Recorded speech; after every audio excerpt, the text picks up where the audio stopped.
Hello, everyone. Welcome to episode 130 of the Citrix Session. I'm your host, Andy Whiteside. Today is March 27th, 2023.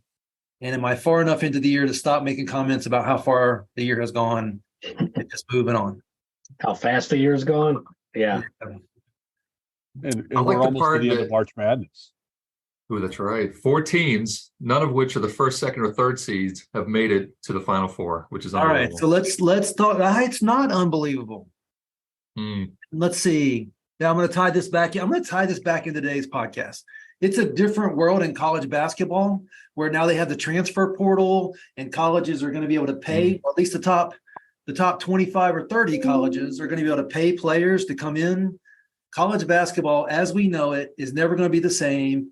And the results of this year's Final Four, where the seeds are all over the place in the Final Four, I say is a good example of that happening. Todd, you're a basketball guy. You're 8 feet tall. What are your thoughts on that? Oh, I just wish I had a national or the NIL capability when I played, because I probably could have made 30 cents. 30 cents per game. 30 cents per No, game. 30 cents total, I think. Is that adjusted for inflation or not? Yeah, it was probably adjusted highly for inflation. So it's back in my day, it was probably 6 cents worth of money I would have been able to gather. But Todd, does that mean you went to school to play basketball, to go to school to get an education to further your career? I wish I went to school to play basketball. I went to school for the academics. It was a Division III program. So it was the student athlete component as opposed to the athlete student aspect of it. But it was interesting because not only was I in a Division III school, which didn't give out scholarship money, but also I went to a school that had a co-op program, which meant that you were working full time as part of your education. Twice I got co-op jobs during the middle of my basketball seasons. So it was interesting, and it really schooled me really well on how to do time management. Yeah. Did they at least wash your clothes for you, your uniform? They did, and we had extra hours that the dining hall was available and things like that. But yeah, it was road trips were 3 or 4 people to a room, which was interesting. You got a chance to know your teammates pretty well after that, and it was good. It was great camaraderie, and still some of my best friends to this day are former teammates. What kind of planes did you get to fly on? So we flew up to Halifax, Nova Scotia to participate in a Canadian tournament. And we flew a Dash 8, which was a turboprop plane that had to stop halfway along the way to pick up additional fuel. So we flew from Boston to St. John, New Brunswick, and then flew over from St. John over to Halifax, which was an interesting flight or set of flights. At least you survived. Yes, we did. So, Bill and Jeremy, can you start to see at all where my mind is at as how I'm going to apply the new world of college basketball to the new Citrix? Or new cloud? Bill, you got a thought on that? I'm not seeing it yet, but I'm sure I'll be made to feel stupid here in a second when it's probably obvious it's just one of those forest for the trees things. So I was listening to this visionary last night on 60 Minutes by the name of Charles Barkley, talking about the NIL, and he started talking about the new world where there's going to be a finite number of schools that are invested enough to be able to pay the right players to be able to be at this highest tier of college basketball.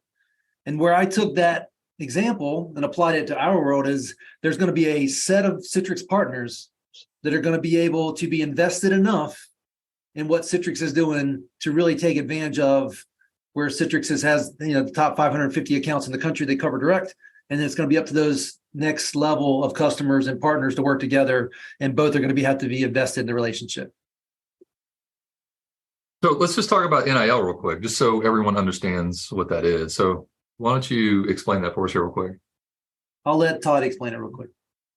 Yeah, so NIL is it's basically a marketing program that allows players to get paid while they're in college based on their names, images, or likenesses. So in the past, a college athlete would forego their use of their names, image, and likeness. So a photo or a name associated with it. So sneaker contracts, as an example, right? You'd have players that would be forced to wear certain shoes based on what the coaches have decided or what the universities decided. Same thing goes with any of the advertising that was done. Players got even though they were driving the recognition, they were driving the brand awareness of the college and university, the players were getting nothing out of it other than their scholarship money. What NIL allows them to do is actually license their name, image, and likeness, and actually get paid for it. Ironically, the two biggest people or names, images, and likenesses that are being paid are not even in college yet. One of them being Bronny James. And the other one is there's a female soccer player that's coming out that's built a pretty good sized following out there. But yeah, it's a way to pay the college athletes money based on something that's related to them as opposed to someone else making a decision for them. So let me try to tie this all back together real quick. And Todd, I do want to talk to you later about where booster clubs fit into that, because they seem to be having some play in that. But what I'm getting at here is the folks that go out and put themselves out there and lead with marketing and lead with hopefully enablement and education like we're doing here on this podcast. Those are the Citrix partners, the cloud software group partners that are going to rise above, and everybody else is going to be left behind if they don't invest, which is XenTegra intentionally invest in things in the end-user compute digital workspace world, cloud software group, Citrix, NetScaler, you name it.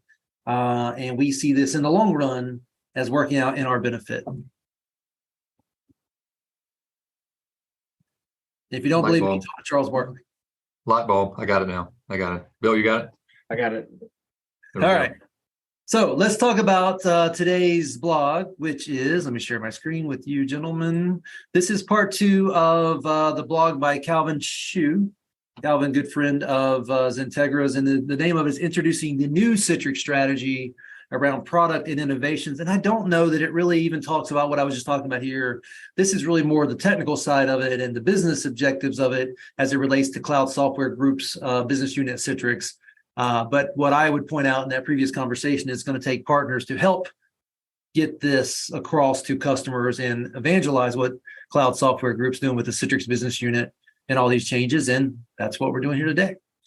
So I think we left off last week with partner integrations, speaking of partners, but I don't think that's the type of partner we're talking about here.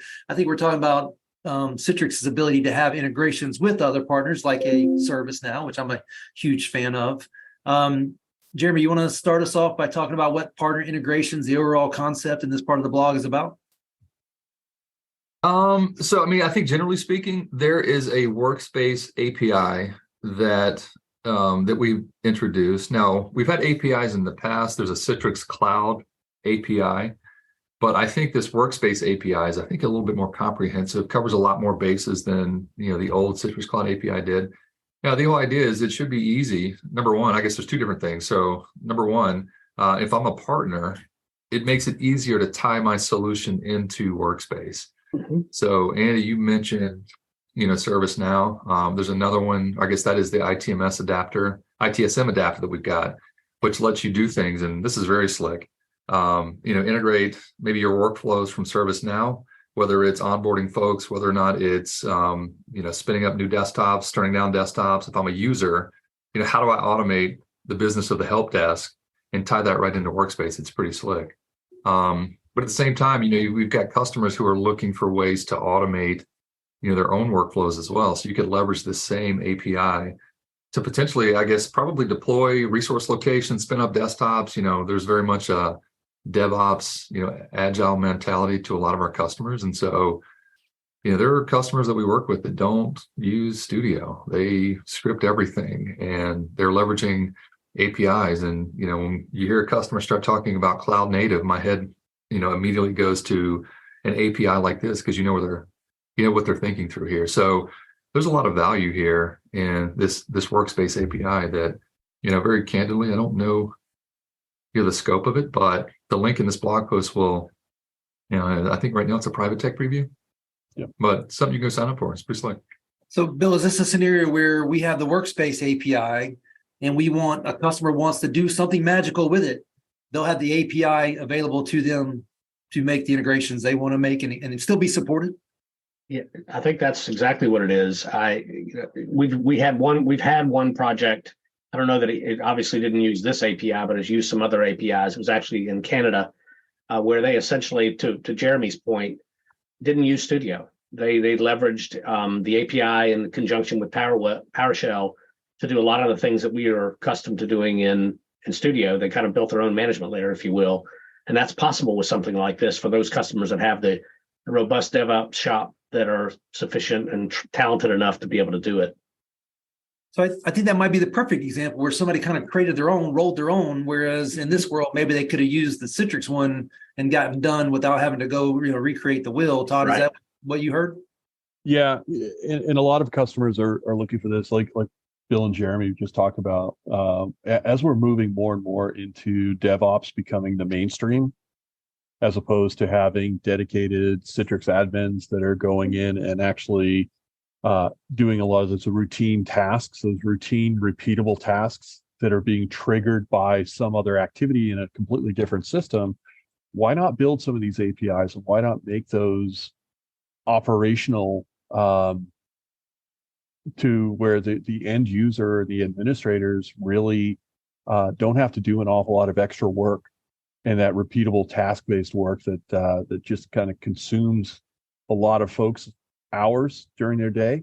If we can automate it, make it faster, make it better, and not only automate it, but also be able to have a system of record track it.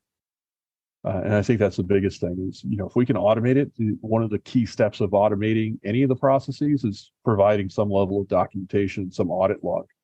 Yeah. So I managed to pull up a little bit of the info on the Workspace API. And one of the biggest use cases is, a lot of organizations already have some sort of web or client portal, right? So they got some sort of internal web page that they have folks hit. Now, today, if you wanted to get folks into Workspace, you got to have a link on your portal that just takes them to Workspace. And the idea behind this is, with this API, you might be able to integrate Workspace directly into your internal portal. There's the idea that you're not actually having to technically send folks to Workspace. We're bringing Workspace to where folks are already at, right? So just opening up the workflow of a lot of your users is pretty slick. And it looks like we're just updating it with the brand new APIs around OAuth and just modern authentication as well. So, Geremy, I went last week to meet with a customer that wanted to talk about VDI. And I had the conversation with them and I heard what they were saying. I said, God, I know we want to talk about VDI and I'm more than happy to talk about that, but I think you're talking about a digital workspace.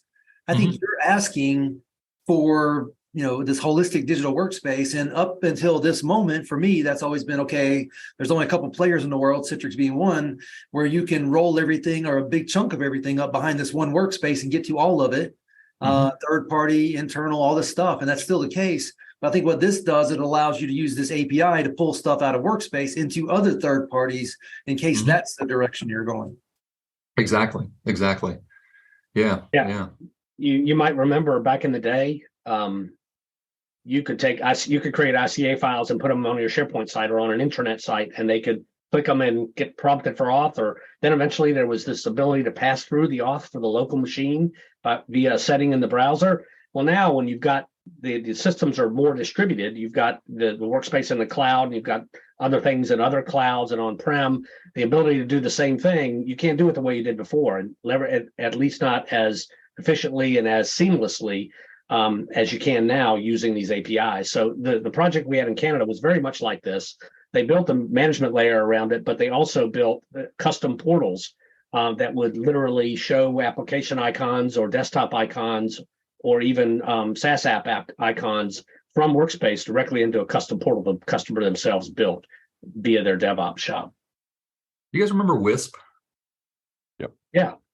Web interface for SharePoint back in the day. Oh, yeah. I forgot. Remember that? I forgot. The idea is I'm going to go to SharePoint and have an iframe that's got all my. Yeah. And think about it like this, and I've got my Zoom bar in front of me here. I can't really get to what I'm trying to show you, but what if I could go to, maybe my choice of digital workspace is, Office 365.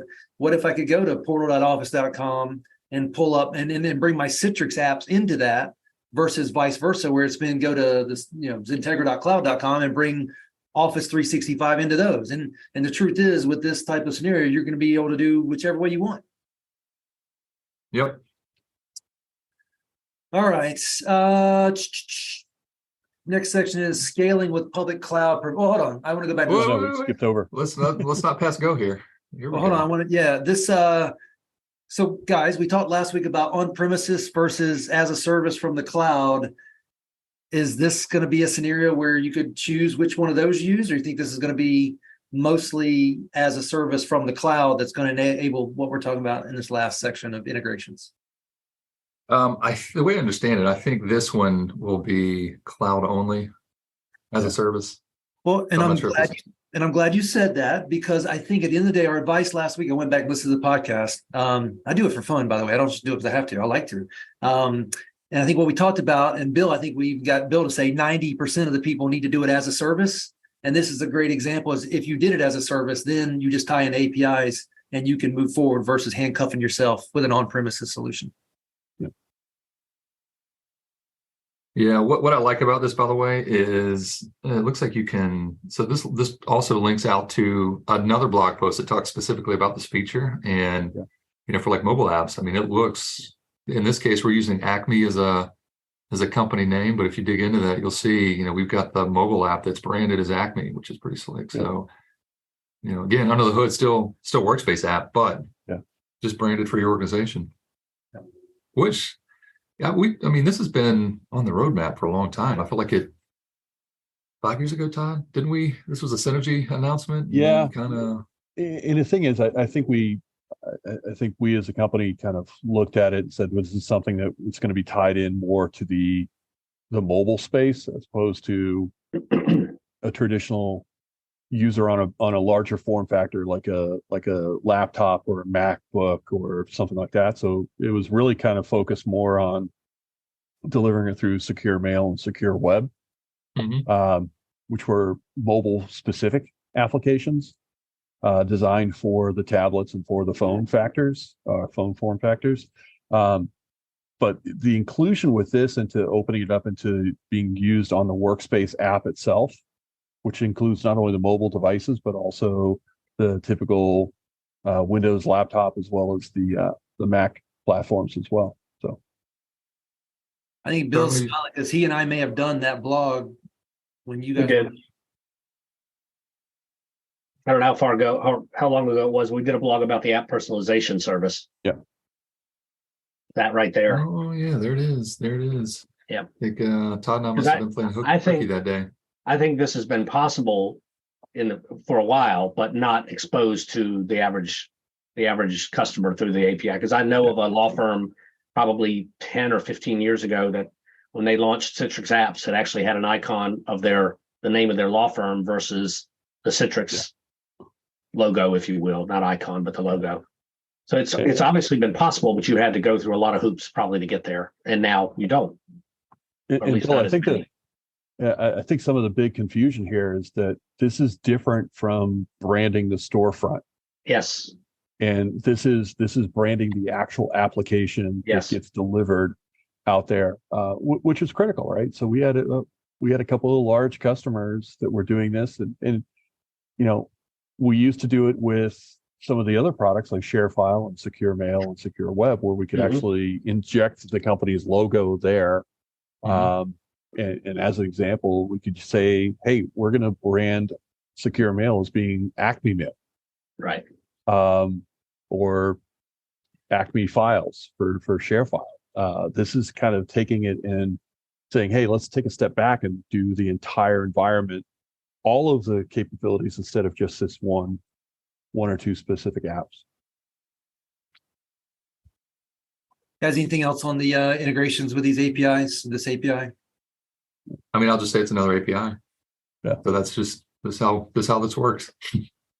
So the next section talks about scaling with public cloud providers. One of the things I love about the Citrix Citrix's new stance on this is you can go public cloud with the on-premises, public cloud with the as a service, control plane in the cloud. But this next section specifically talks about, at least it starts on the first one, with Windows 365. I want to have a conversation first around Windows 365. Geremy, what is Windows 365? I mean, it's a platform. It's a bunch of different things. It's a license more often than not. It entitles you to, Windows, in this case, potentially Cloud PC, which is what we're talking about. But I mean, it's Intune. It's, a license for Windows 10, Windows 11, AVD, all running in Azure. I think you're talking about M365. I'm talking about and you said it, Windows 365. Oh, okay. I think it's just Cloud PC is what it is. That's what we used to call it. It's just a very expensive PC in the cloud. And I love that Microsoft's validating the space. I just don't know who it makes sense for. So I think if you need very predictable costs, and you just don't want to deal with it, maybe it makes sense. I mean, so here's what Windows 365 is. This is what Cloud PC is I'll compare it to Windows AVD. So AVD, you are buying a Windows license that will let you run this version of Windows, amongst other things. But at the end of the day, you still have to go buy Azure consumption to run that virtual machine. So even though I have a license for it, I go spin up AVD, the clock ticks on Azure. And if I got it running, I'm ticking the clock, I can shut it down. I can do some cool things with auto scaling to really manage my costs. But there are some folks who would like to say, hey, can I just get a virtual desktop that costs me $70 a month? It's not going to go up, it's not going to go down, but at least I know how to anticipate what that cost is. Like there are folks that's what they want. Maybe a developer use case, maybe specific use cases, but at the end of the day, it is a cost that you know upfront for this desktop, plain and simple. And for customers who are looking for a very definite per user per month model, maybe it makes sense. But it is more expensive than, say, leveraging AVD and then managing your auto scaling, turning things off and on, managing your costs for sure. But it's a niche use case. Or just letting XenTegra host you a desktop, persistent desktop in our data center. Or letting XenTegra host you a desktop. So Geremy, you said everything I needed you to say, which it's a very, very expensive, predictable cost. And I think a lot of people are just going to go for it because they don't know any better. I am a huge fan of Windows 365 and Microsoft validating the concept, but their actual implementation of it, I don't think makes sense for almost anybody, but it's Microsoft, so people are going to buy it. But you know what, though? If you're only in the Microsoft ecosystem, I mean, what are your options? I mean, this is it, right? Talk to XenTegra. I'll give you a Microsoft, a Linux. I'll give you whatever you want. But that's the mentality. That's where folks are coming from, right? So, I mean, folks are looking at it. Well, I'm going to do this with Microsoft. Why wouldn't I just spin up Cloud PC, right? I mean, that's where folks are coming from. I don't disagree with you, but I'm just saying this is the starting point. And so we think there's a better way. But that's why I think Microsoft introduced it. Todd, any additional thoughts on Windows 365 specifically? Yeah. So to kind of tag on to the explanation that Geremy just gave, it's the equivalent of going to buying a car, bring it to your dealership for every single maintenance activity that you're doing, buying the service plan, buying the tire protection, and then buying your gas at the dealership as well, right? Some people want that convenience. Some people don't want it. They want one check to pay. They don't care what the price is, but they do want that convenience factor of it, and it's something that they know because they haven't gone out and shopped around, which is a big challenge, right?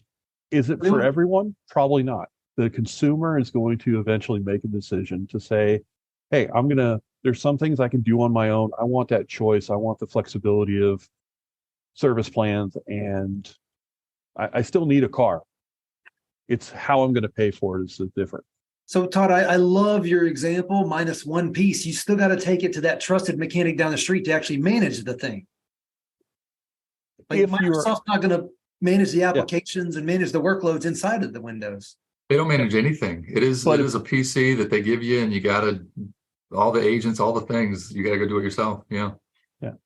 But it beats the old days of having us to have to go and build our own, right? When everyone, when they first rolled out the cars, there wasn't a lot of places you didn't have a lot of choices on where to bring it to get it fixed. You either did it yourself or you brought it back to the factory or dealership, to get those repairs done.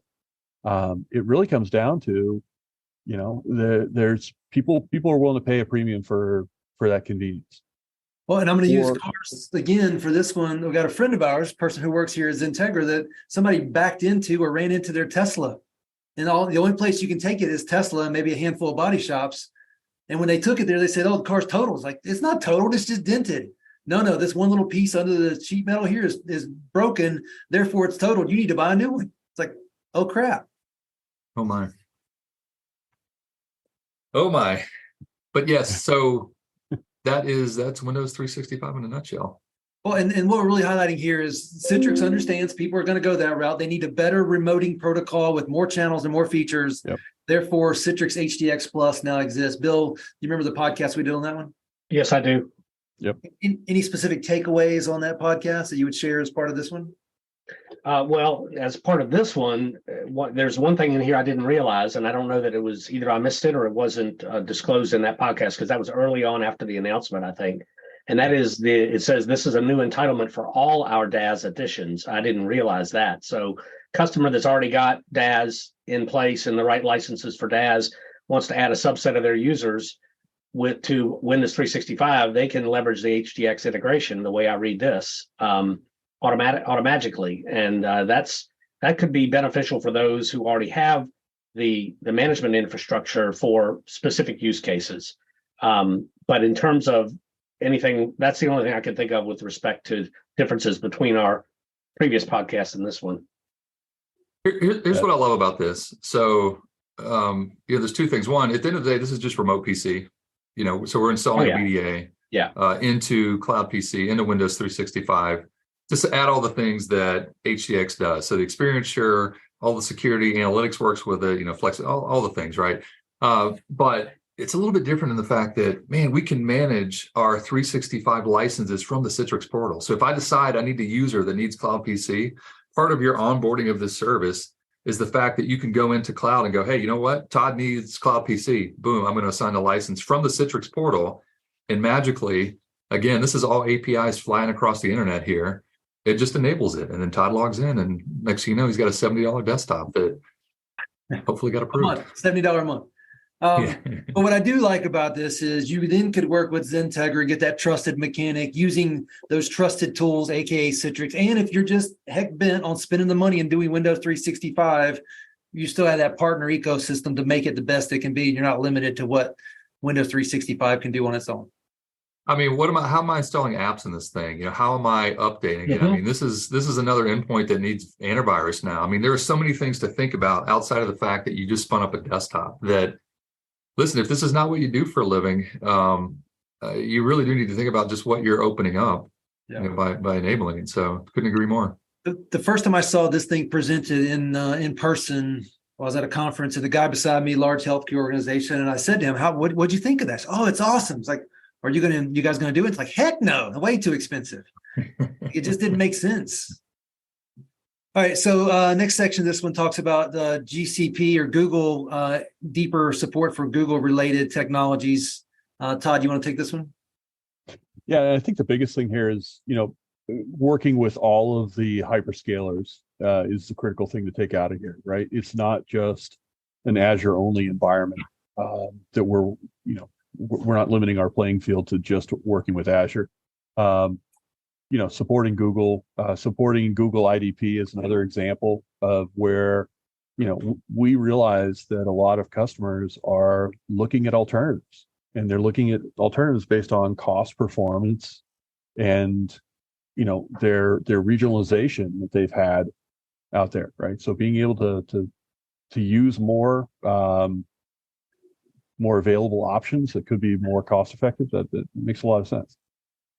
Yeah. And it could be you just already chosen to go this route, Google Identity Provider, for example, and you need a technology that's open-minded and bringing all these things together. Yep. So we did so Bill and I ran through a thing for a customer recently where they wanted to use Google as the IDP, which was not necessarily something new. It's the first time I'd seen this up close and personal. In fact, not only did they want to use Google as an IDP, they also didn't want to use a domain whatsoever. So no Active Directory at all, fully non-domain join. And so, in the past, what this meant is you would probably had to have stood up a NetScaler specifically to use Google as the IDP, or maybe do SAML or something very specific. This is just like kind of an easy button, right? So when you hit the workflow, if you ever set up the Azure AD side of this, it is literally, what is your domain? Boom, boom, boom. You got it integrated. The idea is to do the same thing here with Google ID. So we're starting to see this more and more. It's pretty slick. Yep. And if you take just the statement AWS, Azure, Google Cloud, AWS, for example, I didn't realize till I went to the conference a few months ago now, they're one of the largest technology companies in the world. It came out of nowhere for me, and I knew it kind of, sort of, but I wasn't deep into it. And when I saw how much tech and how many different offerings were there, I was shocked. And in this world of digital workspace, end-user compute, VDI, published apps, whatever you call it in your mind, knowing that you can bring in those other players and that somebody's there to, be conducive to that is a huge win. It's funny. So I went to, what does AWS call their thing? Is it Reinvent? AWS? Reinvent. That's what it is. Yeah. So I went down to Atlanta one time to the World Congress Center to that event. And here I am, the Citrix virtualization guy, right? So I'm going to show up. I'm in the booth. I'm thinking, hey, I'm going to be the guy everyone talks to. So we show up, and the expo floor is packed. There's a lot of vendors there, and they all wanted to talk about NetScaler, because in the world of DevOps and things like that, they're trying to figure out how to orchestrate the networking side of this. But, ultimately I felt like, I was the one getting lunch for the NetScaler guys. But ultimately I was just completely surprised at the ecosystem that surrounds, any of the cloud hyperscalers. But yeah, I think AWS, that exposed to me for sure.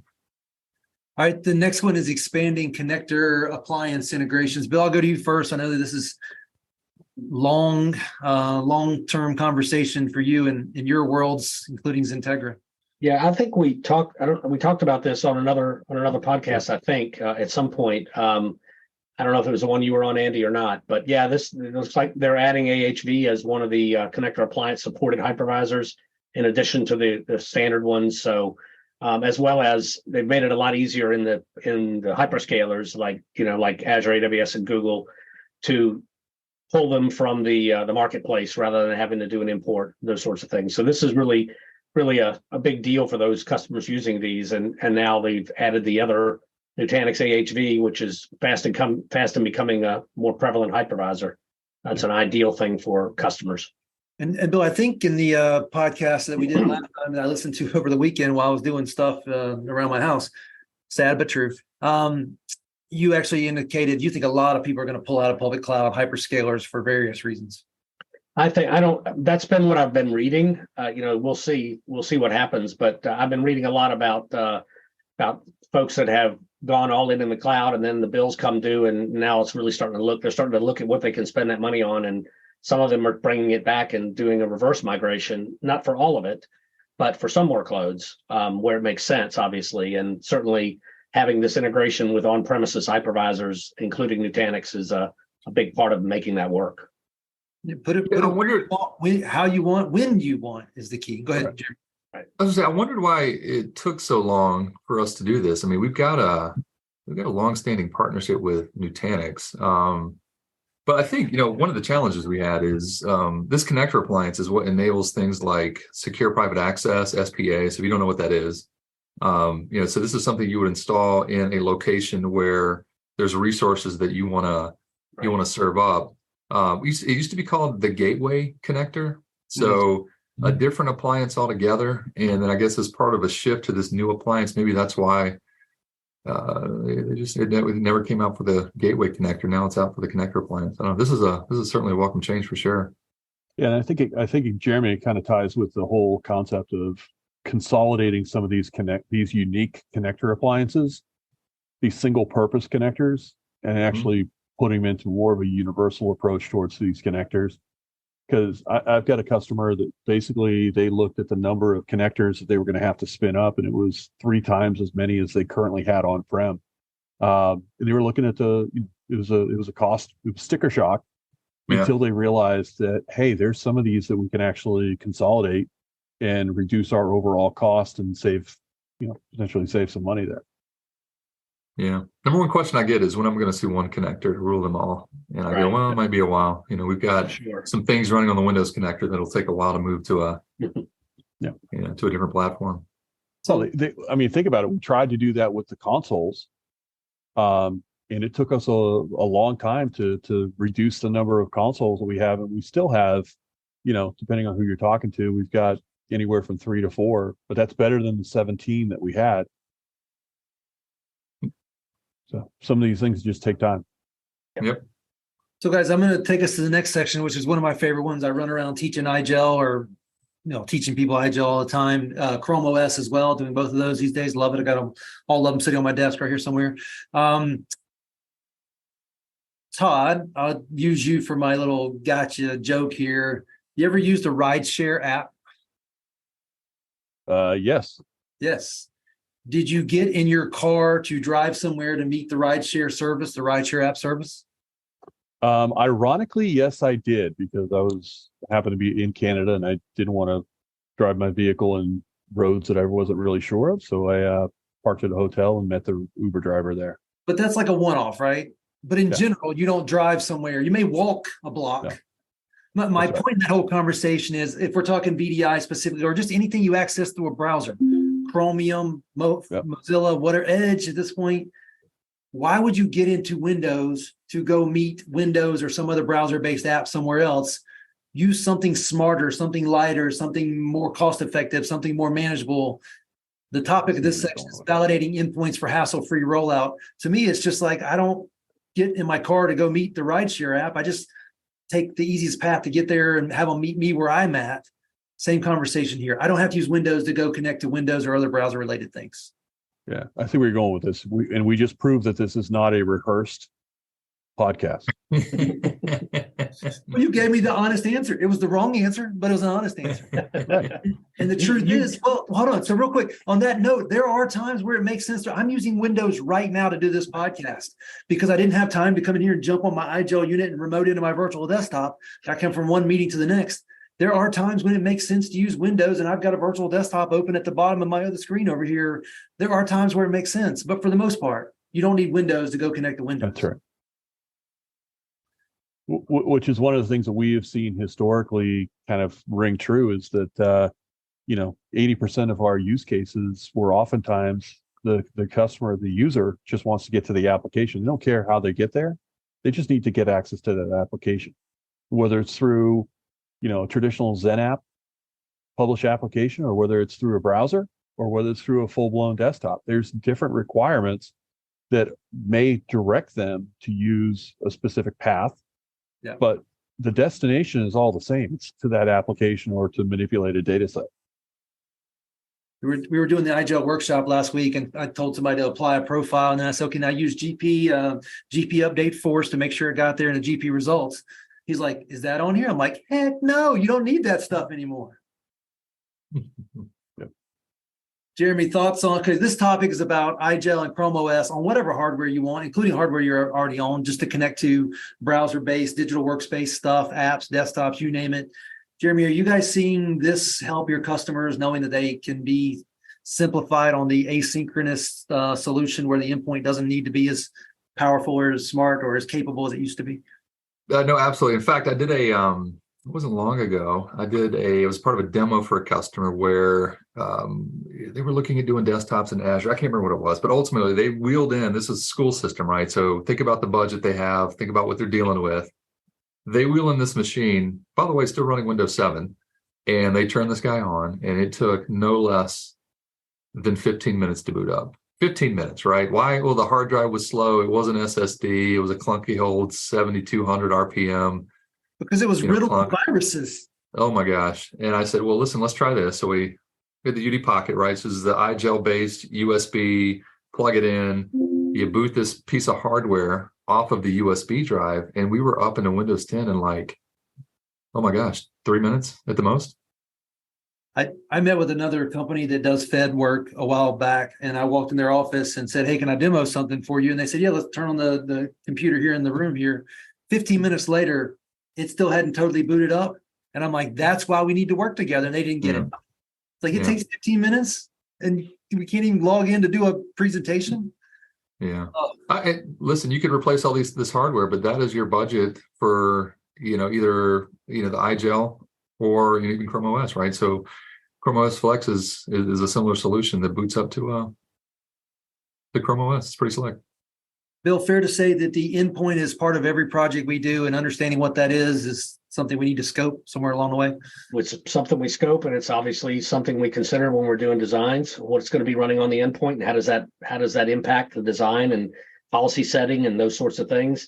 The key thing that I like about iGel is that it's software, right? Some folks I think still think of iGel as a thin client manufacturer, and they used to do that, but they're a software company, and the iGel OS we have a lot of customers that basically take existing devices and repurpose them with the iGel OS, install them on the hard drive or the SSD on an endpoint, and that becomes the user's device for accessing their virtual apps and desktops, and it works wonderfully. All right, so the last section is delivering solutions for all of your app and desktop needs. And if you listen to Andy, you would think the desktop is just a big app. Todd, why is it important that Citrix rises above the FUD and people realize that what they thought was going away is really just a reinvestment into the core of what Citrix has done for all these years? Yeah, I think it's kind of a manifestation and justification of what we've been working on for the past 25 plus years. It's connecting that user, regardless of where they are, on whatever device they are, to the applications and the data and the services that they need to be able to be productive. And that really hasn't changed over the course of our history. What has changed is there's been a lot of disruptive technologies that have been introduced into not only our own company, but also into the ecosystem in general. We've heard for years that the browser is going to eliminate the need for Citrix, or a modernized application is going to eliminate the need for Citrix.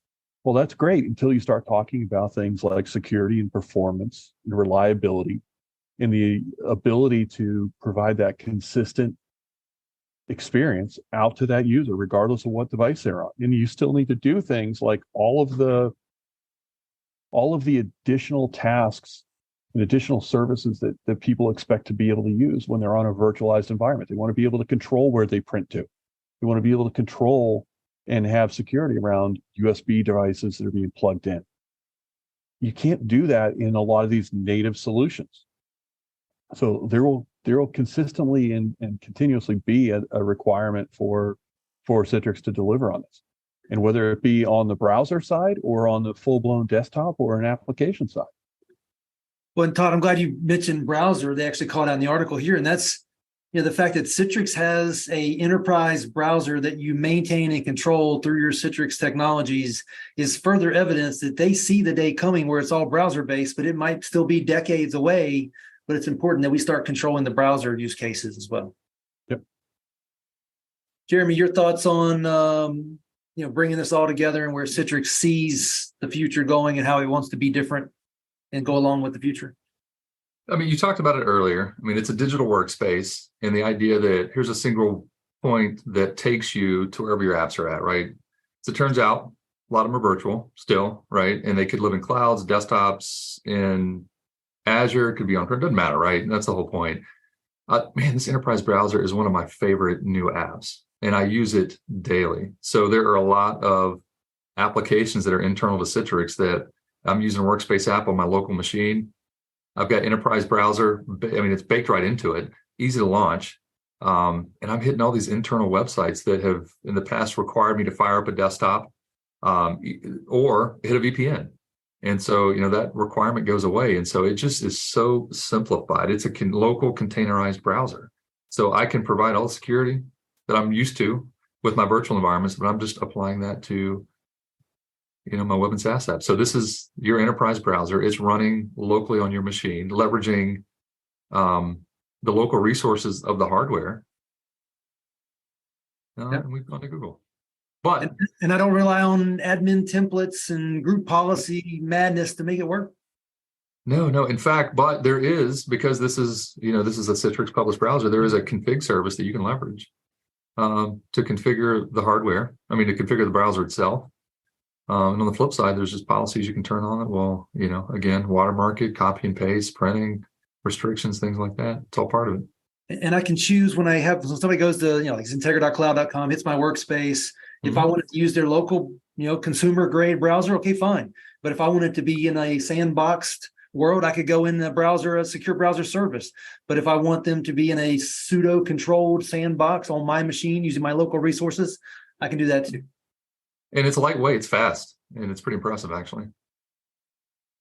Bill, thoughts on this, bringing it all together for Citrix? Yeah, I would listening to Geremy, he was basically hitting all the points that I would have made, but one of the things that I really like about this is the policy element, and the fact that we don't have to leverage GPOs, and we can restrict, we can say to an end user, you can access Salesforce and Workday and other apps, but they have to be done from the enterprise browser. You can't do them from your local browser. If you want to go to Facebook, it'll kick you out to the browser service. Kind of the things that you guys have already said, but putting it in specific terms, it really gives us the ability to manage and secure those SaaS apps that historically we've done by publishing a browser via Citrix, right? Yep. Yeah. So I guess 2 comments from me, 3.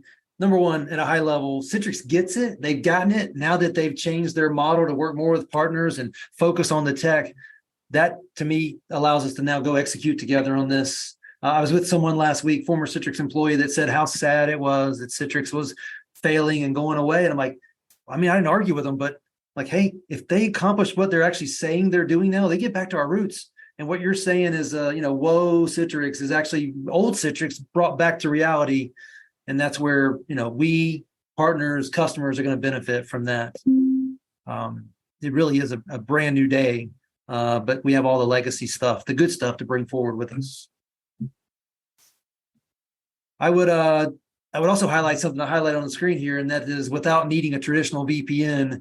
For the people that can hear my voice, and please don't get mad at me for challenging you on this, but if you have users still using a VPN in 2023, you are doing it wrong. And if you would like for us to have a top conversation with you around that, or maybe you believe it too, and you need help supporting having those conversations with your leadership, no one in 2023 should be using a browser. They should be using a digital workspace with no one in 2023 should be using a VPN. You should be using a digital workspace with micro VPN technologies built into it and secure browsers. Agreed. Couldn't agree more. Well, guys, I appreciate you guys covering this topic with us. Excited to see if we can pull this off and help customers continue to move forward in a world where there's a lot of noise and a lot of competition. And Citrix, just like with the API conversation a while ago, is just one of those solutions that can be part of the overall solution. Doesn't have to be the whole thing by itself. Mm-hmm. Yeah. All right. Well, guys, anything we didn't cover that you wanted to bring up? No, sir. I think we covered all the bases. We'll see who this time next week. Will we know who wins the Final Four? No, it's next Monday night. Next Monday night. Okay. So if you're going to be at IGL Disrupt, we're hosting a party Monday night to watch the game and give away some free stuff and hang out and have some drinks, and we'll see you there. I love it. I'll see you guys there. Awesome. All right, guys. With that, Enjoy yourselves.